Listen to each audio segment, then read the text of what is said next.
I don't think you come here to be lied to. I don't think you come here for pussyfooting. I'm going to call this out for what it is. We're watching a new slave trade being operated by Donald Trump. You heard me. Donald Trump is effectively selling human beings to the highest bidder around the world, who will take them, imprison them in return for US dollars. That's the only way to explain Donald Trump trying to deport and then relocate other human beings without due process, primarily, to places like South Sudan, El Salvador, and other third world and poor countries, where you dangle dollars in front of them and they will do anything for this transactional president. The reason I call it a slave trade is, what else can you call it? I'm going to dive into it right here on Legal AF now that I've gotten your attention. I see all the pussyfooting that's going on in the paper. Well, there's a judge up in Massachusetts, Judge Murphy, and he's doing things about the South Sudanese exportation of human beings with the Trump administration, who are saying, well, we can't get rid of these undocumented or people that have violated our immigration law because their home countries won't take them. What are we supposed to do with them? You do what every other country in the United States has done in the past. You process them properly in the United States through our immigration laws, using an administrative law judge or a federal judge. And then depending upon the results of that, you either release them into the wild and you let them leave custody and incarceration, because that's the right thing to do, unless they have violated some sort of criminal law. Or you send them to you negotiate someplace that is a repository for them, for lack of a better term, where that country's values complement our own. We got plenty of allies who are democracies, where if you told me we were sending people to French jails, to UK jails, to Italian jails, to Canadian jails, to Mexican jails even, I'd be like, well, all right, at least I know who runs those countries. I know they have constitutions. I know they have human rights. But when you start sending people to places with notorious human rights violations in exchange for currency, it is a slave trade. And we have to start using this kind of vocabulary in order, I guess, to get people's attention of what's happening. Let's start with the basics. These are human beings. These are human beings. They may have violated immigration law or not. They might have violated criminal law or not. But they deserve, because we live in the United States of America, not in some totalitarian fascist regime yet, they deserve the due process that our country provides, because we breathe easier when our values are respected by our president, by our justice system. We want to wake up in a country where we respect the rule of law and we apply it equally, where the rain falls the same on the rich and the poor. That's the kind of country I wanted to wake up in every morning, with a healthy public school education program for all those people who can't afford private school, which is the bulk of America, where we have a healthy health program, not make America healthy again with phony studies being used by a non-scientist, barely a lawyer, RFK Jr. Note to RFK Jr., your family is rolling around in their grave. Ted Kennedy, who was anti-tobacco, who was pro-healthcare, and an early supporter of what Bill Clinton did as the predecessor to Obamacare, he's rolling around in his grave. RFK, your father, I assure you, you would be disowned if he was still alive. Yet you traded on your name to get into a position to negatively impact all of our healthcare. So I want to live in that kind of country. I don't want to live in a country where I wake up and the president and his henchmen are sending other human beings and they are outsourcing them for cash, paying cash to third world countries that don't respect our values. Listen, we could have a whole debate about battlefield combatants who are captured, like Zero Dark 30 or something else, where, the CIA sort of takes them off to a black ops place outside of America and tortures them. That's for a whole nother hot take and debate. I'm not even talking about that. These are people that are within our justice system, like it or not. They are within our immigration law procedure, like it or not. And you can't take them through the process or skip the process. And then at the very end, when you should be either releasing them or deporting them or whatever, but all within the United States where they are, you say, well, now you get to go live and be housed and stored as human beings. It's like a human storage unit in a third world country because we paid them to take you. Right? That's not what I want to go to bed thinking about.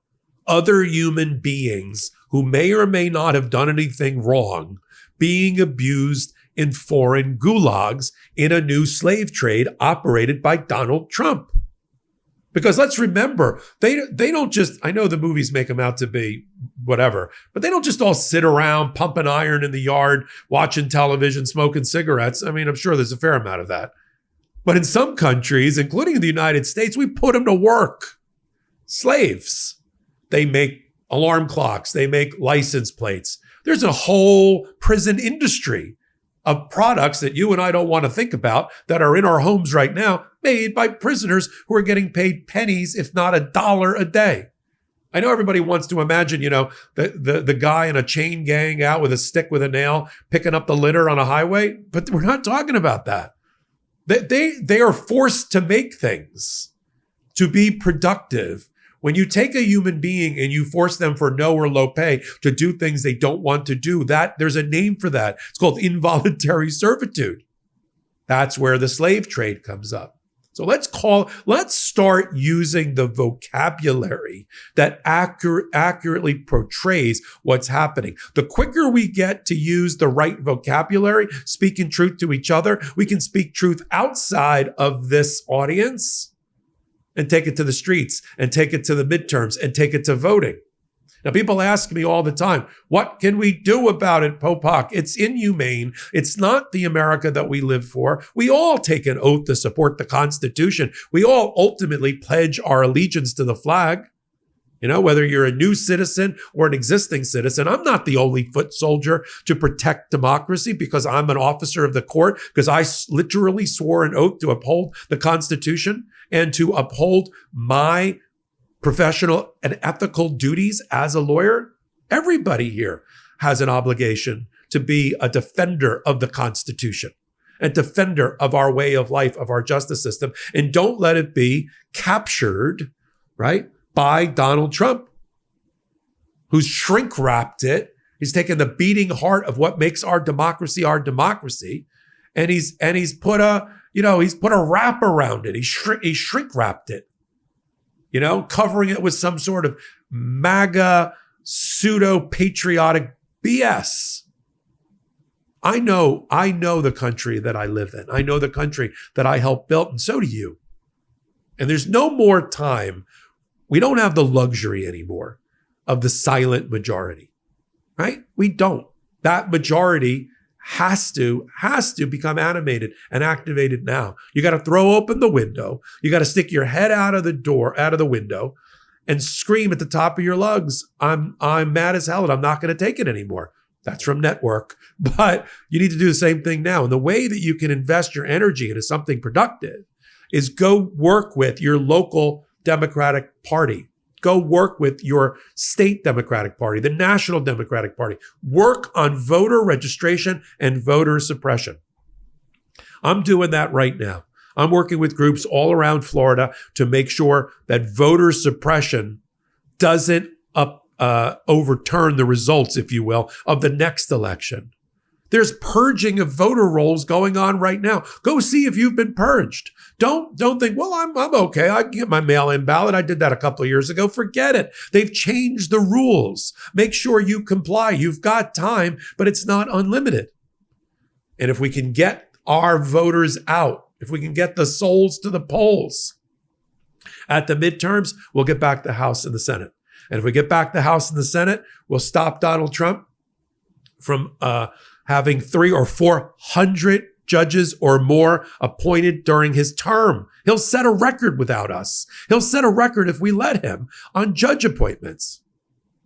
So we'll continue to follow it all right here. I'm glad you're here on Legal AF. Take a moment, join us in this fellowship, shoulder to shoulder, hit the subscribe button, and then come over to Legal AF to Substack as well. So until my next report, I'm Michael Popok. I'm Michael Popok, and I got some big news for our audience.